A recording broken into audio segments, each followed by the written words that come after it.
Iran dan Amerika Serikat mengakhiri perundingan terbaru di Doha, Qatar, Rabu waktu setempat tanpa kesepakatan baru. Wakil Presiden Amerika Serikat, J.D. Vance menyebut pembicaraan masih berada pada tahap awal. Well, right now, the technical negotiators are sitting down with the Iranians, with the Qataris, and with others in Doha. You know, talking about some of the details here, making sure commercial traffic really does. It's already started in an amazing direction. That's what they're focused on. And then, you know, we're worried about the nuclear issue. We're going to start talking about that. So right now, the talks are going well. It's still pretty early, but talks are going well. Tidak adanya kesepakatan baru antara Amerika Serikat dan Iran, hal ini pun berdampak pada harga minyak dunia yang turun hingga Kamis 2 Juli 2026. Pasar menilai negosiasi Amerika Serikat dan Iran harusnya membuka peluang meredanya ketegangan geopolitik yang sempat memicu kekhawatiran terhadap pasokan minyak dari Timur Tengah. Dikutip dari Bloomberg, harga minyak dunia dalam 1 bulan terakhir jenis West Texas Intermediate atau WTI turun dari 93,7 US dollar per barel pada Juni 2026 lalu merosot ke 68,5 US dollar per barel pada 2 Juli 2026. Negosiasi yang alot di Doha, Qatar kemarin justru memfokuskan status Selat Hormuz yang tetap menjadi salah satu poin utama. Iran dan Amerika Serikat sementara ini sepakat mengizinkan kapal melintas tanpa membayar biaya selama 60 hari. Iran mengklaim kedaulatan atas Selat Hormuz adalah milik Iran dan Oman. Iran bersikeras pegang kendali rute kapal yang nantinya memungut biaya perlintasan. یعنی پس حاکمیت تنگه هرمز با ایران و با عمان و با ترتیباتی که ایران اونجا مشخص میکنه البته ما با کشورهای ساحل خلیج فارس هم تبادل نظر میکنیم به هر حال اگه نظری داشته باشن در ترتیبات نظرات گفتگو در این بخش پس حاکمیت و مدیریت در اونجا با ایران. Juru bicara Kementerian Luar Negeri Qatar menyebut pertemuan berikutnya akan dilakukan setelah upacara pemakaman pemimpin tertinggi Iran Ayatollah Ali Khamenei. Upacara pemakaman tersebut dijadwalkan pada Sabtu mendatang di Teheran. Usai perundingan Amerika Serikat dan Iran di Doha, Qatar, tidak ada kesepakatan baru yang terbentuk, terlebih menyoal kesepakatan damai. Poin utama ialah soal bagaimana Selat Hormuz kembali dibuka untuk perdagangan dunia. Dampaknya harga minyak dunia turun mencapai 68,5 US dollar Amerika Serikat per barel. Apa dampaknya bagi Indonesia, saudara? Kita akan bahas bersama dengan pakar hubungan internasional Universitas Katolik Parahyangan Julius Purwadi dan Kepala Energi dan Pangan Indef Abra Talatov. Selamat pagi Pak Julius, Mas Abra. Selamat pagi. Selamat pagi, Mas Bremana. Saya ke Mas Abra terlebih dahulu menjawab mungkin pertanyaan masyarakat yang saat ini sudah menunggu-nunggu. Kalau minyak dunia sudah turun, Pertamaxnya kapan Mas Abra kira-kira bisanya nih? Ya Mas Bre, jadi tentu pemirsa masyarakat semuanya sehari-hari ini mengikuti ya dinamika geopolitik dunia antara Amerika dengan Iran ya, dan memang dalam waktu belakangan ini ada tensi yang mereda ya, ada harapan besar dari masyarakat dunia bahwa dengan berakhirnya konflik tersebut nantinya diharapkan krisis energi dunia ini bisa hilang dan akhirnya perekonomian dunia bisa pulih. Nah, memang ya kita melihat sampai hari kemarin ya sampai hari ini harga minyak mentah dunia khususnya Brent sudah mulai menyusut harganya, bahkan sempat kemarin di level 68 dolar per barrel. Artinya ini menjadi angin segar nih buat ekonomi dunia dan juga ekonomi Indonesia. Tetapi memang dalam konteks pergerakan harga jual BBM, BBM ini kan ada dua jenis ya Mas, subsidi dan non-subsidi. Nah kalau yang subsidi sudah jelas pemerintah sejak awal memastikan, menjanjikan tidak akan ada perubahan harga, tidak ada kenaikan. Pemerintah akan mengalokasikan APBN ya untuk menambah potensi besaran subsidi dan kompensasi BBM subsidi. Nah yang jadi pertanyaan publik kan BBM non-subsidi, salah satunya adalah Pertamax. Baik itu Pertamax 92 maupun seri Pertamax Green. Nah ini yang sebulan terakhir ini kan menjadi perbincangan publik nih. Kenapa bulan lalu harganya naik ya? Karena masyarakat merasa di tengah bulan Juni ya, ketika ada ekspektasi damai antara Amerika dan Iran, ini harga minyak mentah terus turun nih. Nah masyarakat mungkin kan secara spontan berpikir kalau harga minyak dunia turun harusnya harga BBM non subsidi juga turun. Jadi ya masyarakat tentu punya pemahaman yang apa namanya ya sangat wajar gitu. Nah, cuma memang lagi-lagi ya kami memang kita harus bisa juga memberikan informasi dan pemahaman yang utuh bahwa pergerakan harga BBM non subsidi itu sebetulnya juga ada mekanismenya tersendiri. Jadi untuk harga BBM non subsidi ini kan jenis produk yang berjalan secara dengan mekanisme pasar. Artinya setiap badan usaha itu bisa menetapkan harga jual BBM non subsidi ya berdasarkan dengan formulasi harga yang sebetulnya sudah diatur oleh pemerintah, yaitu Kepmen SDM nomor 245 tahun 2022. Dan itu ada komponennya, Mas, yaitu pertama tadi adalah harga minyak mentah dunia yang saat ini turun, dan yang kedua juga yang tidak kalah penting adalah variabel nilai tukar rupiah. Nah, memang betul harga minyak mentah sudah melandai ke level $70, bahkan sudah mendekati atau sama dengan asumsi APBN kita di tahun ini yaitu $70 per barrel. Nah, tetapi variabel kedua ini yang terkait dengan nilai tukar rupiah yang sampai hari ini masih di level 17.900 atau hampir 18.000, masih lebih tinggi dibandingkan asumsi APBN yaitu Rp16.500. Ini juga sebetulnya menjadi salah satu bobot yang menentukan ya harga jual BBM non subsidi. Maka pastinya saya meyakini bahwa setiap badan usaha dan pemerintah pasti akan memastikan secara transparan bahwa harga jual BBM non subsidi ini harus mengikuti dengan regulasinya dan mengikuti mekanisme pasar. Artinya naik turunnya itu memang berlaku secara wajar, tidak ada yang ditutup-tutupi. Nah, masyarakat ini kan butuh informasi yang transparan. Kenapa naik, kenapa turun, kapan naik, kapan turun. Dan saya merujuk Mas Bre di tahun 2022 dan juga bahkan di tahun lalu. Jadi harga BBM non subsidi ya ketika memang harga minyak mentah itu mengalami penurunan, itu di bulan berikutnya ya pasti akan terjadi penurunan juga gitu Mas. Pasca perang Rusia Ukraina. Tetapi waktu itu memang nilai tukar rupiah kita relatif stabil. Agak berbeda memang kondisinya dengan saat ini.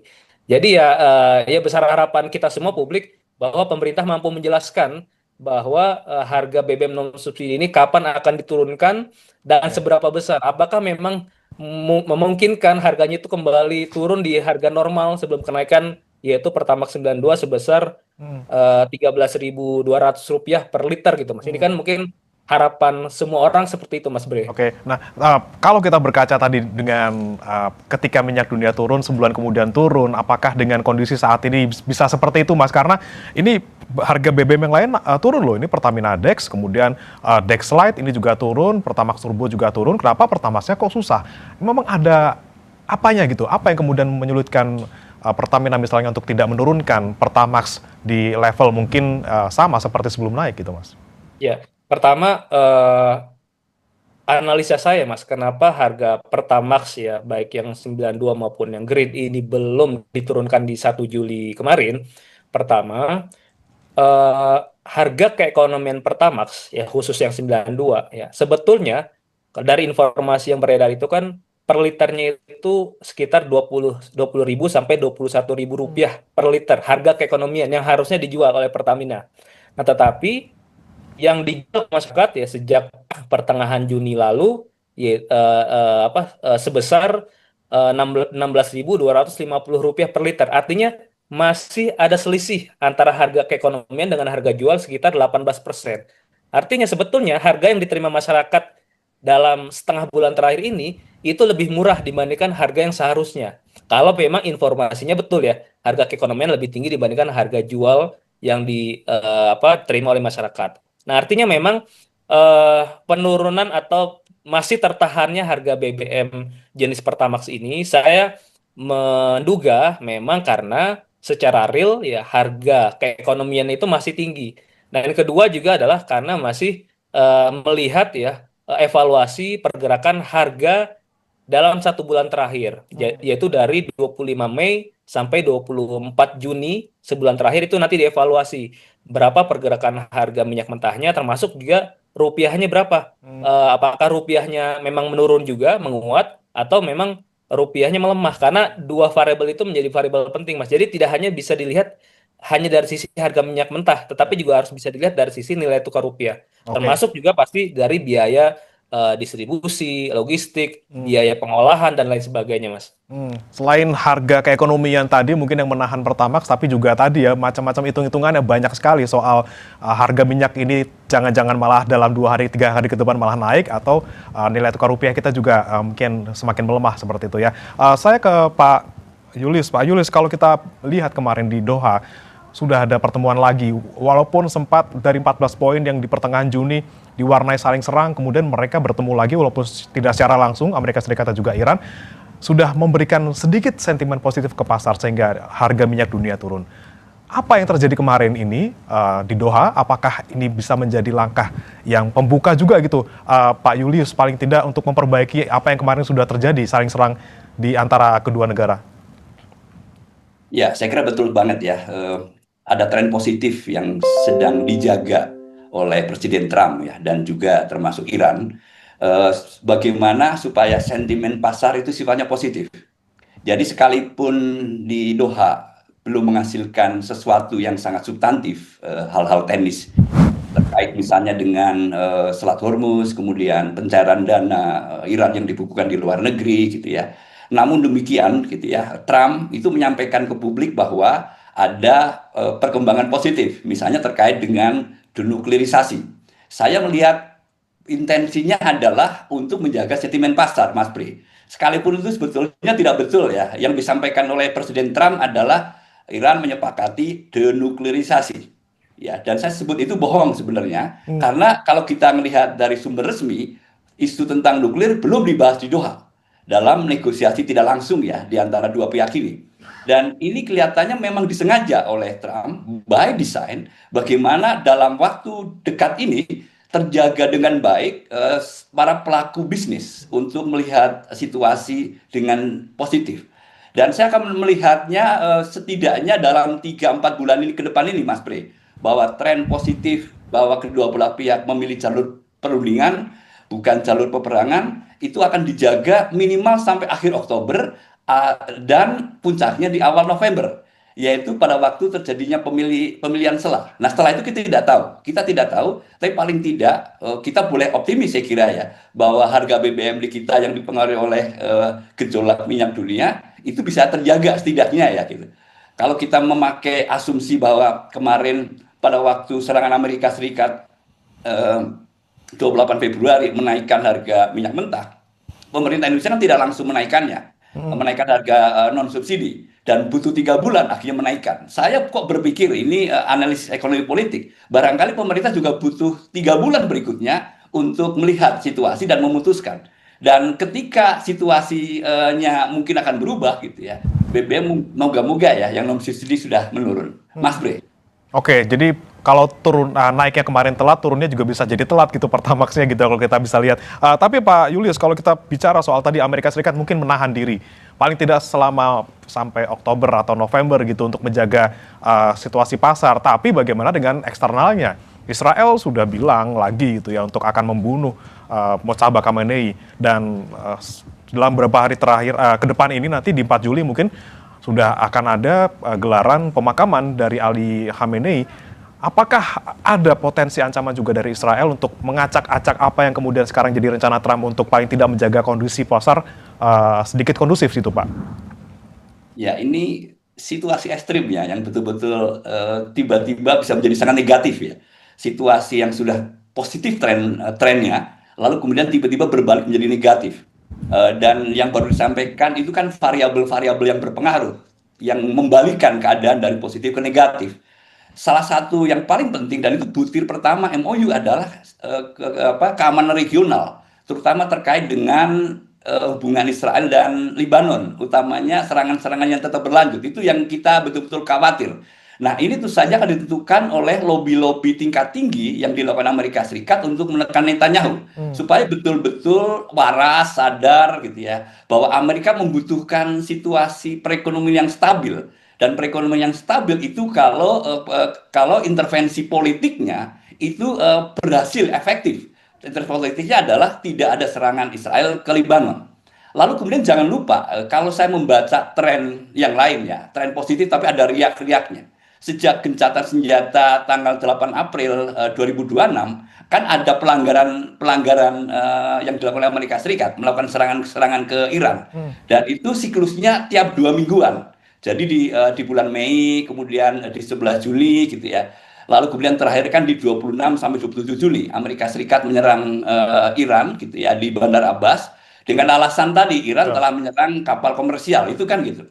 Nah, masuk akal ada kekhawatiran oleh Iran bahwa akan dilakukan serangan yang sama karena 2 minggu berikutnya kan besok ya atau lusa ya gitu. Yaitu pada saat ada hajatan yang sangat besar, yaitu pemakaman Ayatollah Khomeini gitu. Nah, ini riak-riak yang sangat serius gitu yang dikhawatirkan oleh dunia.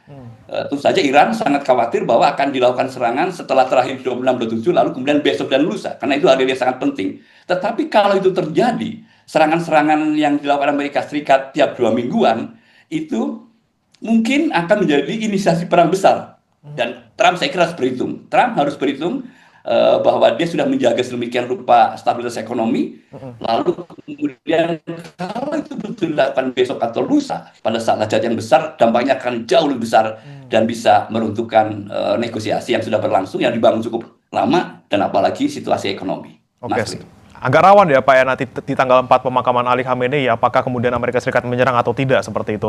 Saya kembali ke Mas Abra. Mas Abra, dengan mungkin kondisi yang masih sangat fluktuatif gitu. Di satu sisi mereka saling serang, tapi kemudian beberapa hari kemudian mereka duduk lagi bersama, pasar menanggapi dengan positif, minyak dunia turun. Nah, dengan kondisi yang mungkin saja masih ada ancaman-ancaman bakal naik lagi eskalasinya, bagaimana Anda melihat mungkin ke depannya gitu Mas Abra? Apakah minyak dunia akan semakin turun atau nanti justru bisa jadi naik karena konfliknya masih belum selesai gitu, dan apa yang bisa dilakukan pemerintah saat ini ketika minyak dunia sedang turun-turunnya? Ya, yang pertama dan juga Pertamina, yang pertama adalah mempercepat proses pengadaan ya untuk minyak mentah baik crude maupun BBM untuk periode jangka menengah ya. Artinya ini mumpung harganya lagi jatuh nih, jadi harga kontraknya masih rendah. Yang pertama, kedua juga jangan lupa mempercepat peningkatan cadangan stok BBM nasional. Yang saat ini kan kurang lebih sekitar 20-25 hari. Dan pemerintah punya target nanti akan ditingkatkan ke level 30 hari bahkan sampai 90 hari. Artinya kan itu butuh infrastruktur storage ya yang lebih memadai. Butuh investasinya, ya butuh biaya investasi yang besar. Maka ketika sekarang ada penurunan harga minyak mentah maupun BBM, ini menjadi peluang bagi pemerintah untuk mempercepat. Kedua juga melakukan diversifikasi sumber impor minyak mentah dan BBM yang dalam 3 bulan terakhir kan kita kewalahan mencari sumber dari mana. Nah ini saya pikir harus bisa dimanfaatkan sehingga nanti ketika ada risiko ya terjadi eskalasi susulan, ya kita tidak bisa mengkontrol apakah kesepakatan itu akan bisa langgeng atau seperti apa, di tengah jalan bisa tiba-tiba runtuh kesepakatannya, maka kita lebih bersiap diri gitu Mas. Jadi kalaupun ada krisis energi lanjutan, paling tidak kita sudah belajar dari pengalaman 3 bulan terakhir, sehingga pemerintah tidak gagap menghadapi adanya lonjakan harga minyak mentah dunia.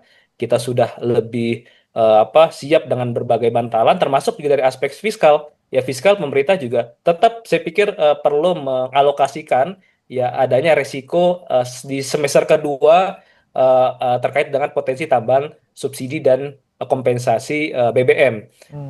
Yang terakhir, saya juga mendorong ataupun menyarankan kepada pemerintah agar masyarakat ini harus bisa diberikan kepastian mengenai transparansi harga BBM, khususnya BBM non-subsidi. Ya meskipun ini BBM non-subsidi, tentu masyarakat punya hak untuk mengetahui apakah memang harga jual BBM non-subsidi saat ini nih kemahalan atau memang sudah wajar gitu harganya. Karena ini menjadi pertanyaan publik dan kita tahu di bulan lalu ini kan menjadi sentimen negatif oleh masyarakat, menjadi salah satu tuntutan masyarakat agar pemerintah mau menurunkan harga BBM non-subsidi. Di mana selama ini dalam sejarahnya masyarakat itu menuntut penurunan harga BBM subsidi. Tapi sekarang BBM non-subsidi pun dituntut untuk diturunkan.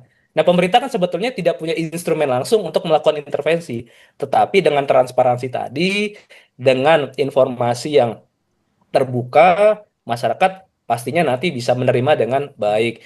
Dan ya pasti di tengah sekarang situasi daya beli masyarakat, khususnya kelas menengah yang juga tertekan, tentu kelas menengah juga punya aspirasi agar harga BBM non subsidi ini juga tetap bisa terjangkau. Jangan hanya melihat dari sisi harga BBM subsidi untuk kelas masyarakat bawah, tapi kelas menengah juga aspirasinya juga harus didengarkan pemerintah. Maka pemerintah juga perlu mencari solusi.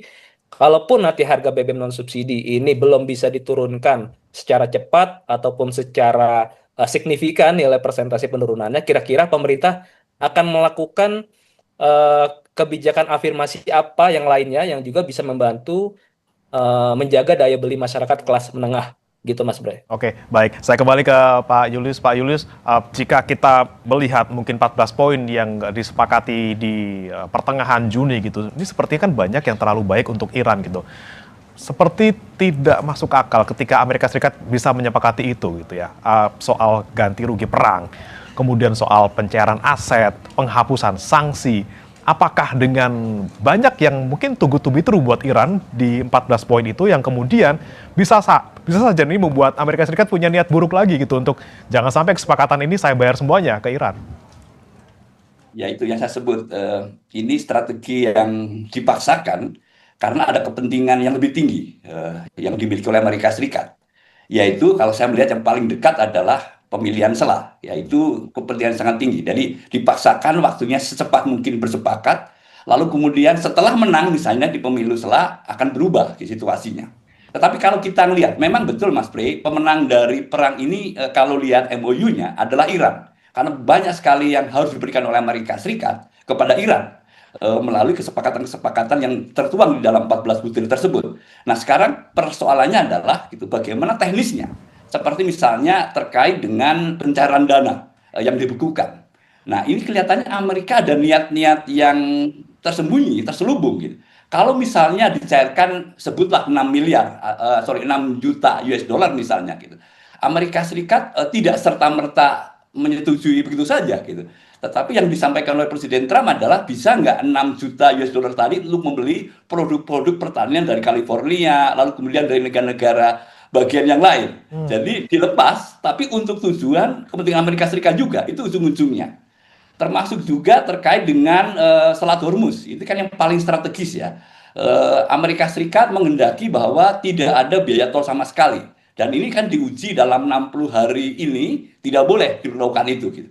Lalu kemudian nilai negosiasinya Iran adalah boleh silakan, tetapi harus dengan koordinasi IRGC. Gitu. Jadi misalnya koridor utara, bukan koridor selatan. Dan hanya kapal komersial, bukan yang lain. Itu kan banyak sekali ya gitu. Tapi lebih dari situ gitu. Logika-logika yang dibangun juga adalah kenapa sih harus membayar tol? Biaya tol lewat Selat Hormuz itu kan untuk membantu Iran mereparasi ya, memperbaiki kondisi yang sudah dihancurkan oleh Amerika Serikat. Ini kan logis ya, ini masuk akal. Tetapi beban ekonomisnya kan sangat tinggi gitu. Termasuk kemudian biaya asuransinya untuk lewat Selat Hormuz kan sudah sangat tinggi.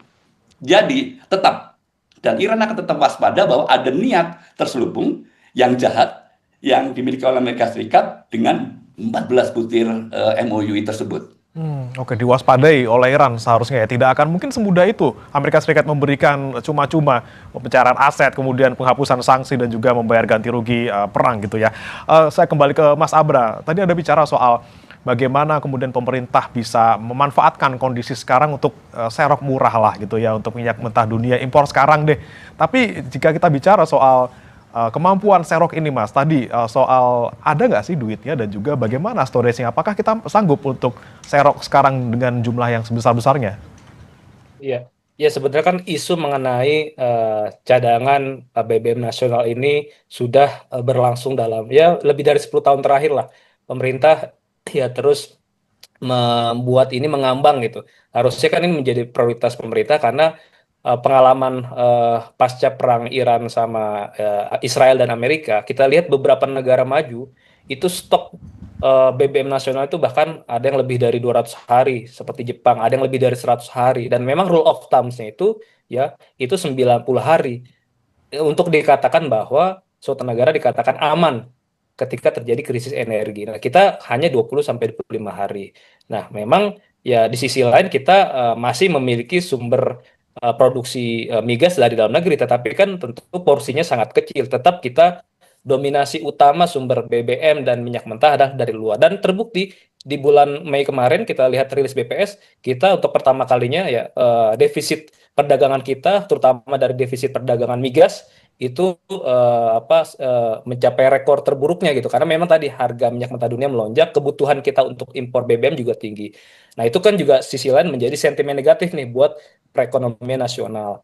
Yang kedua, kebutuhan untuk investasi tadi ya saya pikir bukan hanya dalam konteks menambah storage, tetapi juga ini menjadi momentum ya bagi peningkatkan investasi dan produksi migas di sisi hulu. Jadi lifting migas kita sekarang masih stagnan ya, hanya di level sekitar 600.000 barel per hari. Target pemerintah kan bisa sampai 1 juta barel per hari. Nah ini juga harusnya konsisten di pemerintah. Gimana caranya? Ya pemerintah juga berkejaran dengan waktu meningkatkan sisi produksi migas kita di sisi hulu. Kemudian yang kedua juga memperkuat ya infrastruktur di sisi kilang ya, midstream kita juga diperkuat ya dengan adanya revitalisasi kilang-kilang kita, sehingga kita dengan hasil produksi di dalam negeri itu lebih bisa banyak diolah di kilang, sehingga kebutuhan kita untuk impor BBM jadinya pun berkurang, Mas. Jadi dari sisi hulu sampai hilir. Nah, di sisi hilir tentu juga ada berbagai strategi yang bisa dilakukan pemerintah ya, dengan pertama tentu meningkatkan kesadaran masyarakat agar bijak menggunakan BBM. Karena dalam situasi krisis, ya pemerintah kemarin kan sudah menerapkan pembatasan penjualan BBM subsidi ya Mas, 50 liter per hari. Itu kan menjadi salah satu alarm di mana masyarakat juga harus sadar bahwa kita tidak terlalu kuat dalam hal energi. Kedua, ya alternatif substitusi penggunaan kendaraan umum, termasuk juga penggunaan kendaraan listrik. Jadi saya pikir diversifikasi di sisi hilir juga menjadi agenda strategis yang tidak boleh sampai kehilangan fokus baik dari pemerintah maupun ke masyarakat. Begitu Mas Bre. Oke, tidak hanya kita fokusnya bagaimana impor, tapi produksi dalam negeri juga harus kita dorong gitu ya Mas ya, untuk menghilangkan ketergantungan kita terhadap impor dan juga harga minyak dunia. Saya kembali ke Pak Julius. Pak Julius, kita melihat mungkin nanti kita optimisnya gitu, tidak akan ada serangan selama pemakaman Ali Khamenei. Kemudian setelahnya akan ada putaran selanjutnya, negosiasi antara Amerika Serikat dan juga Iran, mungkin juga di Doha gitu. Anda melihatnya proyeksinya seperti apa gitu, Pak Julius? Apakah nanti bisa meluas dibandingkan hanya membahas soal Selat Hormuz yang kemarin terjadi, atau ya masih muter di situ aja, Selat Hormuz lagi? Ya, itu kan sangat penting dan bukan hanya kepentingan Iran dan Amerika Serikat, tetapi juga seluruh dunia kalau bicara tentang Selat Hormuz. Dan yang kita lihat perundingan sudah jalan 1 bulan ya Mas Bre, tetapi terkait dengan Selat Hormuz belum settle ya, belum disepakati, karena Iran benar-benar bersikeras bahwa setelah masa 60 hari lalu kemudian otoritas terkait dengan pengaturan lalu lintas di Selat Hormuz itu akan dipegang oleh Iran bersama-sama dengan Oman. Itu kan maunya Iran ya, dan Amerika Serikat sangat keberatan. Itu kalah telak namanya ya, memaksa Iran untuk kembali kepada situasi sebelum perang. Tetapi apapun yang terjadi ya, mungkin kita juga perlu memahami kenapa Iran begitu ngotot terkait dengan Selat Hormuz ya. Itu barangkali yang mungkin Amerika Serikat sangat sulit untuk menerima pemahaman tersebut gitu, bahwa pada akhirnya memang ada pelanggaran hukum internasional kalau bahasa Amerika Serikat, bahwa itu choke point yang harusnya bebas kapal-kapal internasional melintas selat internasional gitu.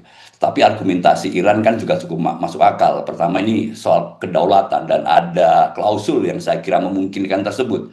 Kalau kapal komersial oke lah lewat gitu. Tapi bagaimana kapal-kapal yang membawa persenjataan militer? Kebayang ya, kita ada rumah lalu kemudian melihat di seberang kita, di kali seberang kita itu ada kapal dengan membawa persenjataan, dan itu risikonya sangat tinggi ya untuk sebuah negara yang bukan komersial. Kalau komersial paham lah, termasuk juga minyak juga paham ya. Tetapi ada kepentingan yang strategis yang dikhawatirkan oleh Iran kalau itu terjadi gitu. Jangan-jangan dalam konteks ini gitu, kapal yang lewat selain yang komersial dan minyak itu untuk tujuan-tujuan perang, itu saya kira masuk akal lah Mas Pria. Sehingga sedikitnya memang akan sangat panjang terkait dengan Selat Hormuz. Belum bicara soal dana yang dibekukan, belum bicara soal dana rekonstruksi yang dijanjikan Amerika Serikat itu dari mana. Itu kan sudah jadi perdebatan nasional di Amerika Serikat. Kok baik banget Amerika Serikat sudah mengeluarkan biaya yang sangat besar memerangi Iran, menghancurkan Iran, lalu dia sendiri ngeluarin biaya untuk membangun Iran. Itu juga akan panjang negosiasinya. Tetapi yang sangat sulit juga termasuk soal Israel dan Lebanon. Itu barangkali di luar kontrol kedua belah pihak ini. Kalau Netanyahu melanjutkan serangannya kepada Lebanon ya untuk melumpuhkan Hizbullah gitu.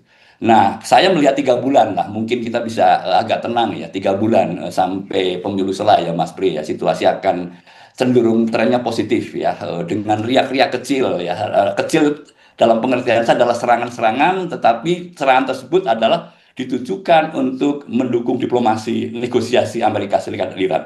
Saya kira itu bisa masuk akal. Jadi Amerika Serikat kan menyerang Bandar Abbas dan sekitarnya, tujuannya adalah memaksa Iran tetap menjaga jalur perundingan. Dan syukur-syukur mau bersepakat. Itu kan cara-cara militer untuk tujuan-tujuan diplomasi. Oke, masih ada ganjalan tadi ya yang mungkin membuat negosiasi akan panjang.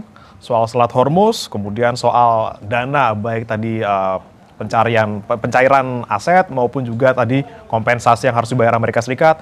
Juga masih ada soal Israel Lebanon yang masih sangat rumit gitu antara kedua negara. Mungkin itu yang bisa menjadi catatan buat pemerintah ya Mas Abra ya, bagaimana kemudian bisa membuat sesuatu ataupun melakukan sesuatu di tengah kondisi geopolitik antara Amerika Serikat dan juga Iran yang masih belum stabil. Bagaimana pemerintah bisa memberikan langkah-langkah tertentu tadi misalnya dengan serok di bawah, kemudian juga bagaimana memperkuat produksi dalam negeri. Kita nantikan bersama-sama seperti apa ke depannya, baik di luar negeri maupun apa yang kemudian diambil kebijakan di dalam negeri. Terima kasih Pak Julius Purwadi, pakar hubungan internasional Universitas Katolik Parahyangan, dan juga Mas Abra Talatov, Kepala Energi dan Pangan Indef, sudah bergabung bersama kami di Sapa Indonesia Pagi. Selamat pagi. Selamat pagi Mas Pri. Saudara, jangan beranjak